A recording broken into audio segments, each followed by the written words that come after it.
Remedios preciosos contra las artimañas de Satanás. Capítulo 3.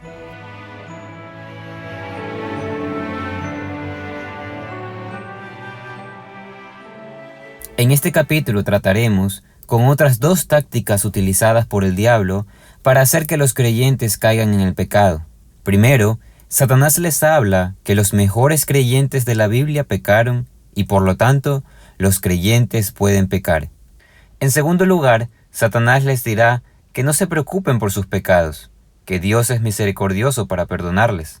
Ahora veremos las formas de enfrentar estas artimañas. Primero, a veces Satanás les dice a los creyentes que, como todos aquellos de los que leemos en la Biblia pecaron, entonces el pecado no es tan grave. David fue un hombre que amó a Dios y sin embargo cometió el adulterio. Satanás se apoya en este asunto para decirnos que el adulterio no es tan malo. Noé fue un hombre que halló gracia ante los ojos de Dios. Ver Génesis 6:8. Sin embargo, en Génesis 9:21, leemos que este hombre se emborrachó. Satanás dirá entonces a los creyentes que tampoco la borrachera es un pecado tan grave delante de Dios. El Evangelio de San Mateo, capítulo 16, verso 17, nos habla de que Pedro fue bendecido por el Señor. Pero en Mateo 26:74, el mismo apóstol maldijo y negó a nuestro Señor Jesucristo. Con esta base, Satanás dice a los creyentes que tales pecados no son tan graves en ninguna manera. ¿Tiene razón Satanás? David, Noé, Pedro y otros hijos de Dios pecaron gravemente contra Dios. ¿Significa esto que los creyentes no deben preocuparse por sus pecados? En primer lugar, Satanás solo está mencionando una parte de la historia. David pecó, pero también David se arrepintió. El Salmo 51 nos habla de cómo se sintió David y qué hizo después de haber caído en el pecado. Lávame más y más de mi maldad, límpiame de mi pecado. Ver Salmos 51:2. Estas no son las palabras de alguien que no se preocupaba por el pecado, sino de alguien que estaba arrepentido, que aborreció su pecado y pidió el perdón de Dios. De la misma manera, después de que Pedro maldijo y negó al Señor, salió y lloró amargamente. Ver Mateo 26:75. ¿Por qué lloraba Pedro? Lloraba porque estaba consciente de su pecado y estaba arrepentido de lo que había hecho. Cuando uno piensa que puede pecar porque los creyentes bíblicos lo hicieron, uno debe preguntarse si puede arrepentirse como ellos lo hicieron. La verdad es que muchos pueden pecar en la forma que estos hombres lo hicieron, pero muy pocos pueden arrepentirse como ellos lo hicieron. Es decir, aunque los creyentes bíblicos cayeron en el pecado ocasionalmente, en realidad lo aborrecían. Del mismo modo, los creyentes deben aborrecer el pecado y desear alejarse de él. Segundo, nótese que estos creyentes no permanecieron en el pecado. Pecaron en ocasiones, pero no vivían en el pecado. Y aun cuando pecaron, no lo hicieron de todo su corazón. Satanás desea que los creyentes pequen tan seguido a fin de que se acostumbren al pecado. Quiere que se sientan a gusto pecando. Esto es muy diferente a la forma en que cayeron David y Pedro. Es necesario recordar que David y los demás creyentes mencionados sufrieron mucho a consecuencia de sus pecados. En el Salmo 51, David dice que le fue tan doloroso como la fractura de un hueso. Ver Salmo 51:8. Y Dios le sentenció como consecuencia de su falta, diciéndole que siempre habría violencia en su familia, y así ocurrió. Los pecados de David y Pedro están registrados en la Biblia, como una advertencia a los creyentes, y también para su ayuda. Debemos aprender de las caídas de otros. Es decir, sus caídas pueden ayudarnos a nosotros a no caer. No hay ninguna seguridad en nuestros años como creyentes, ni tampoco en nuestra fidelidad del pasado.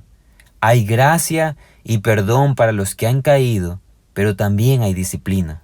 Además de esta táctica, Satanás trata de lograr que los creyentes no se preocupen por el pecado, diciéndoles que Dios es misericordioso y que siempre les perdonará.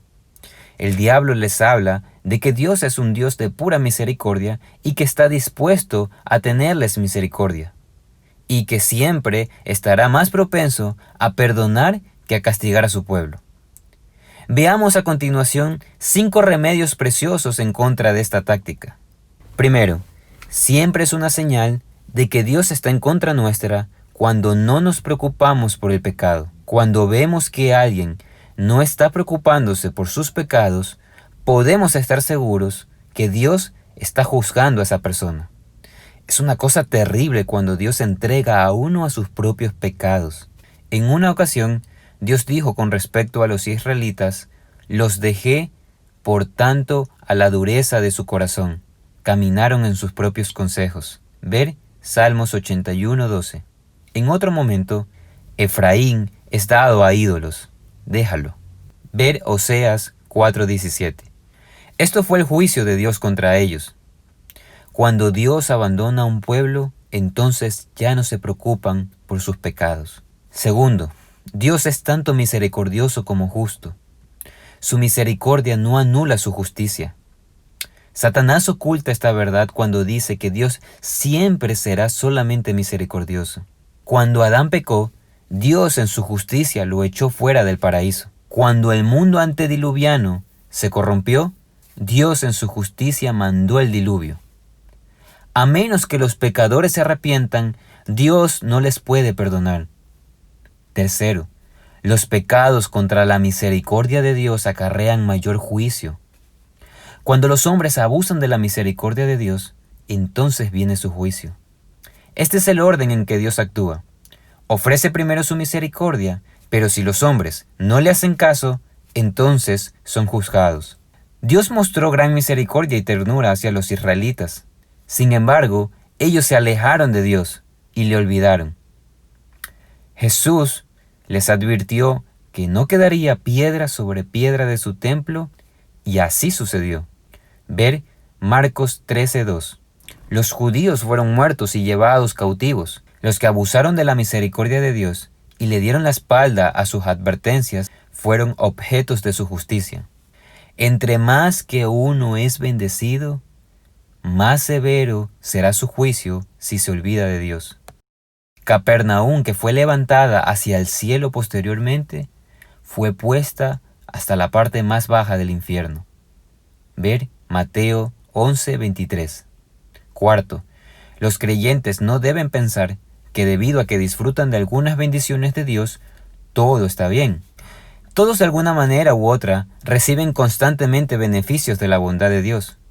Pero la misericordia especial de Dios es solamente para aquellos que le aman y le obedecen. Todas las sendas de Jehová son misericordia y verdad para los que guardan su pacto y sus testimonios. Ver Salmos 25:10. He aquí el ojo de Jehová sobre los que le temen, sobre los que esperan en su misericordia. Ver Salmos 33:18. Porque como la altura de los cielos sobre la tierra, engrandeció su misericordia sobre los que le temen. Ver Salmo 103:11. ¿Teme usted a Dios? Si es así, no deseará pecar contra su misericordia. Quinto, la misericordia de Dios es un motivo muy fuerte para no pecar. La bondad de Dios nunca debe convertirse en un pretexto para pecar. La Biblia dice que debido a la misericordia de Dios, los creyentes deben entregarse completamente a Él, su cuerpo, su mente y todo lo que son, a fin de que sean usados en su servicio. Ver Romanos 12:1. La misericordia de Dios debe conducir a los creyentes a amarle y no a pecar contra Él. Los que toman la misericordia de Dios como un pretexto para pecar están siguiendo una lógica satánica. Cuando esta lógica de pensamiento predomina en una persona, hay motivos para suponer que tal persona está en perdición. Cuando una persona dice que la misericordia de Dios significa que el pecado no importa, tal persona demuestra que no está valorando correctamente este atributo divino. Una comprensión correcta de la misericordia divina trae como resultado una atracción hacia Dios y un aborrecimiento del pecado.